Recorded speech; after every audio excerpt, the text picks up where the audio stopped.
New Hope teenager pled guilty to a tragic shooting that left another teen dead. The 17-year-old has admitted to fatally shooting 16-year-old Kiera Reed in September. Prosecutors said Reed and his shooter were playing with an illegal ghost gun in a New Hope home. Reed was shot in the eye. He later died in the hospital. As part of a plea deal, the shooter was sentenced to a juvenile program at the correctional facility in Red Wing. He will be on supervised probation until his 21st birthday in 2028. A man accused of stealing from a Brooklyn Park family is now facing criminal charges. 41-year-old Kenneth Miller was arrested last week and has been charged with 2 counts of burglary. According to police, a homeowner in the 4000 block of 93rd Way opened their garage door as they got ready for work. Miller went into the garage and stole several items. Police set up a perimeter and arrested him. He was booked in the county jail and is due back in court in January. A familiar face in the Hopkins School District could be heading off to a new role. Hopkins Superintendent Rhoda Marie Peary Reed is one of 3 finalists for the St. Paul Schools superintendent job. She's interviewing with the district on Monday. She's overseen the Hopkins district since 2017 and is a former high school principal for Anoka Hennepin schools. She's also had leadership roles at districts in Washington, D.C. and California. The St. Paul School Board is expected to pick a new superintendent later this week. The holiday travel season is nearly upon us, and if you haven't yet, it's a good time to take a look at your car, because as I found out, auto shops are busy. A steady stream of cars roll into Victory Auto in Brooklyn Park on a December morning. Our overall goal is to make everyone's car as safe as possible, because at the end of the day, we have to drive on that road too. Technicians get to work on all kinds of concerns. Most of them, though, are cold weather related, like flat tires or dead batteries. They're not meant to withstand cold when they're low and not charged properly, so that does cause them to drain down. Location manager Matt Merman says these issues are common around the holidays, but it can be unpredictable, especially when customers don't stay on top of their car's problems. Oftentimes, you can't predict for ice all the time, but if you've got the right tires and you've been maintaining your car correctly, it does make it a lot easier. Victory's area manager Jordan Matz says traffic is up. Given the holidays, Thanksgiving and Christmas, and people want to get their cars fixed up so they can get out of town. And before you hit the road for the holidays, you should take care of your problems quickly. Get it checked out right away before it becomes worse. And then that way it turns into more of a preventative situation than an emergency situation. Matt says no matter how busy they are, they try to take people in on the same day in case of emergencies. For local artists looking to sell their homemade goods, the store Minnesota Makers has provided them with that outlet. But as Delaney Cleveland reports, the Golden Valley woman who owns Minnesota Makers had to make a difficult decision. Those artists will soon have to find another place to sell their work. Near the shores of Lake Minnetonka sits Minnesota Makers. Hi there, welcome. It's a store filled with thousands of items, all with a local connection. That's right. Everything in the store is made by local artists. We've got over 100 artists featured from around the state. Most are metro located, so within our communities. Minnesota Makers has everything from greeting cards to jewelry to holiday decorations. The customers that come in over and over and over again. In the nearly 10 years that Krista Kalk has run the business, she's sold more than $2 million worth of merchandise. What we were able to give them back from their sales meant that they could do soccer or swimming lessons or go on family vacations or just pay the bills, whatever it was. That money went back into the community where we all live. It was a win-win for both the artists and the customers who wanted to help support local businesses. Wonderful. But on December 9th, Krista made a surprising announcement on Facebook. We are having the bittersweet moment of coming to a close. We are 2 weeks away from the end of Minnesota Makers, 2 weeks from today. So obviously I would love it if you'd come out and support the artists one last time. Come say hi, come say goodbye. The news comes just a few months after the sun set on Minnesota Makers' Robbinsdale location. The decision to close that store was made in large part because of declining sales and bad experiences with theft. Kind of sealed the deal for us to close the Robbinsdale store, unfortunately. Yet as the Excelsior store approaches its final day on December 23rd, Krista isn't looking to dwell on the negatives. It was not about me. It was about the artists, and it's always been about the artists. And last-minute shoppers can still buy the work of one of those artists just in time for Christmas. I just want to say thank you so much for your years of support, for supporting the store and supporting the local artists.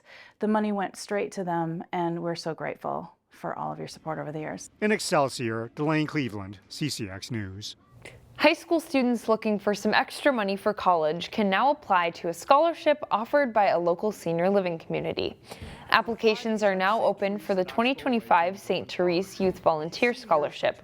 The nonprofit plans to award 3 scholarships to juniors or seniors in high school who have completed at least 20 hours of volunteer work enriching the lives of seniors. Some of those tasks that qualify include household chores, transportation, or companionship visits. Each scholarship is worth $2,000. The application deadline is April 4th. To apply, we'll have a link at our website at ccxmedia.org. The Brooklyn Park community is mourning and remembering a leader who has passed away. She was kind and gentle, but she was strong, and she led with the community always in mind. It was never about her. Grace Powelson, formerly Grace Arbogast, passed away on December 13th. She was 87 years old. She was mayor of Brooklyn Park after Jesse Ventura in the 1990s. She served until the early 2000s. Former Mayor Lisa Jacobson worked on Powelson's re-election campaign. She called Powelson a mentor, friend, and servant leader. She recommended anyone running for office to consider Powelson's example. If you ever want to run for office, you know, what would Grace do? She did it because she saw a need for someone to get in there to lead for the community, to be the voice of the neighbors. Powelson's funeral service is at noon on Monday, December 23rd. It's at Evans Nordby Funeral Home in Brooklyn Center.